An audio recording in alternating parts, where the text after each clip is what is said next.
Hi everyone. আমি আর মা আজকে একটু বেরিয়েছিলাম। আমি আর মা বাজার গেছিলাম। আমার মেয়ের স্কুলে ডান্সের প্রোগ্রাম আছে, তার জিনিস কেনার জন্য। চলুন আপনাদের সঙ্গে ভিডিওটা শেয়ার করি। আমি আর মা বাজারে বেরিয়ে পড়েছি। এই বাজারে টিপি মার্কেটে আমাদের আসানসোলে প্রায় সমস্ত রকম জিনিসই পাওয়া যায়। ড্রেস থেকে যা যা আমার দরকার ছিল আমি সব পেয়ে গেছি। বাজারের মধ্যে দিয়ে হেঁটে যাচ্ছি। প্রথমে কিনে নিলাম আমার মেয়ের জন্য গামছা।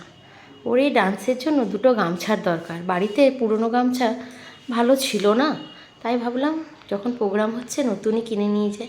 আর এই যে এই ধুতিটা কিনলাম। বাড়িতে সাদা গেঞ্জি ছিল, তাই গেঞ্জিটা কিনিনি। আমাদের বাজার করা হয়ে গেছে, আমরা বাড়ির উদ্দেশ্যে বেরিয়ে পড়েছি। দেখুন আমার মেয়েকে কেমন লাগছে। কুড়ুল নিয়ে ডান্স করবে গাছ কাটি। ভিডিওটা কেমন লাগলো অবশ্যই জানাবেন। প্লিজ সাবস্ক্রাইব করবেন। বাই।